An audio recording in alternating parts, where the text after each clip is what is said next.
Well, for months on this show, we've been reporting that Israeli civilians were killed on October 7th. The official line, of course, is that Hamas did it. And in some parts, of course, that was true. But in large part, that is not true. IDF forces were responsible for many of the civilian deaths on October 7th.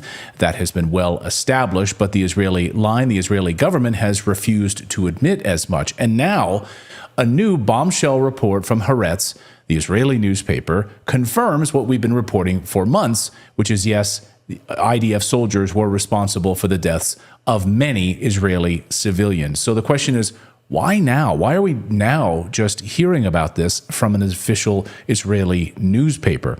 Ex-CIA agent Larry Johnson has been covering this story on his great website, Sonar 21, and Larry joins us now. Larry, you've known, I think, right from the beginning that IDF forces were responsible for many of the civilian deaths on October 7th, but of course there's been total silence about it.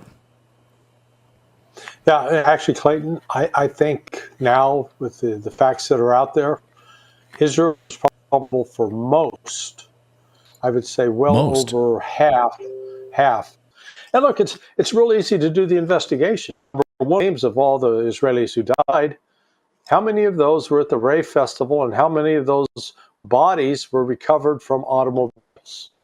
Because the automobiles that were destroyed were not destroyed by Hamas. Those were destroyed by the Israeli Air Force. You know, that's easy. We've already got testimony, and like the Haaretz article reports, that in one instance, there were 14 Israeli hostages in a house, and the Israeli local commander fired on that house, killed 13 of the 14, including babies. And so Israel was very quick to constructive that Hamas were, they were raping women, they're beheading children, they're baking children in the ovens. The Israelis' World War II Holocaust memes were complete lies, complete fabrications. The reality is, whether the West wants to accept it or not, is Hamas conducted a professional military raid and very effective in attacking and killing Israeli soldiers and going after Israeli reservists, and also grab as many civilians and military personnel as they could to have bargaining leverage, because Israel's been grabbing people off the street and locking them up as well, with no trial, with no charges, nothing. Now, I'm not justifying that Hamas is correct in that, but certainly, it's wrong. Hamas is wrong. You shouldn't be taking people hostage regardless. But that said, this is not the black and white good, Hamas is evil narrative that we're getting in the West. And so, yeah, I mean, it is interesting, the timing of all of this. And you see also at the same time massive protests. I mean, tens of thousands of Israelis taking to the streets, protesting the Netanyahu government. Of course, in the West, the Western media is not covering that story at all, that the Netanyahu government is in peril.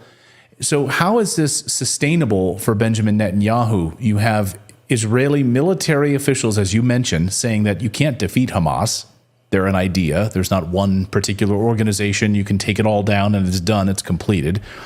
And then on the other hand, you have Netanyahu saying, yes, we can actually defeat Hamas, trying to hold on to power. As many Israeli watchers have said, he's literally just trying to hold on to power by using this type of rhetoric. So first of all, why do you think the Western media is ignoring all of the protests in Israel against Netanyahu? And second question, do you think it is sustainable for Netanyahu to remain in power? Most of our prominent media companies are owned by people who have strong ties with the Israeli government.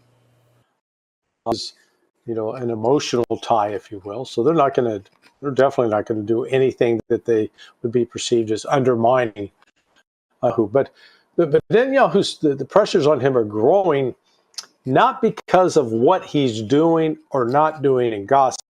It's not like Netanyahu's pushing a policy, hey, let's exterminate the Palestinians, because actually the electorate supports that. So we shouldn't confuse ourselves and think that Netanyahu is brutal, murdering Palestinian women, children, men is something that most Israelis find abhorrent.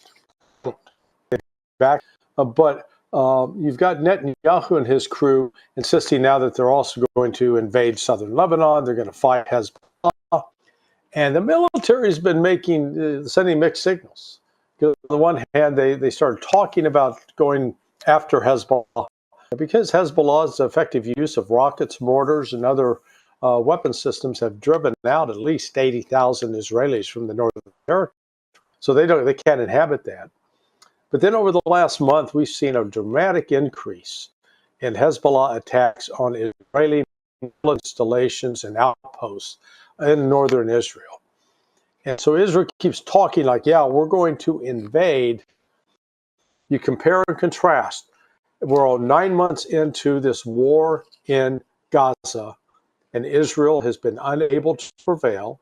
Israel is suffering significant casualties, and the Israeli military admits that they're tired and that they're lacking weapons. And yet, they're talking about, yeah, we're going to launch a new offensive into Lebanon against a military minimum is probably 5 to 6 times the size of Hamas, and a military force that's an actual army.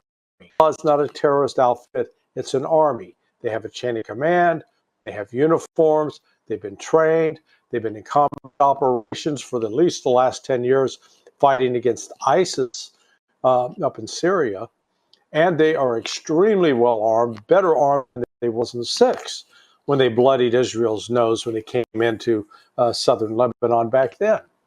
And so Hezbollah is well positioned, they're tan, rusted, and ready, so to speak.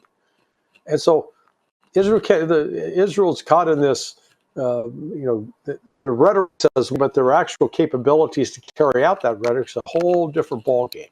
So, Netanyahu keeps trying to keep up this facade that they're going to be able to pull it off. I think it's going to be really interesting is he's scheduled to come here on July 24th. Remains to be seen if Joe Biden will still be in office on July 24th. Right. And what will it mean? What will it mean for Netanyahu showing next to the guy? It looks like he's the new character from Weekend at Bernie's. The dead guy who's pretending to be alive. Well, but President Biden over the weekend in that interview with the ABC's George Stephanopoulos admitted that he had just gotten off the phone with Netanyahu, that he talks to him regularly. What's your sense of what they could be talking about? Sending more weapons? Some sort of a post-Gaza plan for setting up the oil pier there? Like, what are the phone calls like, do you think, right now between President Biden, who's sitting there reading cue cards, and Netanyahu? One, if I'm Netanyahu, I'm making sure that Biden is not getting soft to cut the legs out from under the Israeli negotiating position with both the Egyptians and the Qataris, who've taken the lead in the negotiations, mediators for the Palestinians. Second, trying to ascertain that if we do go into some trouble, what kind of support can we count on from the United States? Because I guarantee you, if Israel goes into, they're going to be facing a military defeat, and that kind of defeat is the kind that could actually jeopardize the survival of Israel. So I think that Netanyahu's trying to line up in advance to make sure that they're not going to cross a bridge and then find out that bridge is burned. There's no way to get back across the river.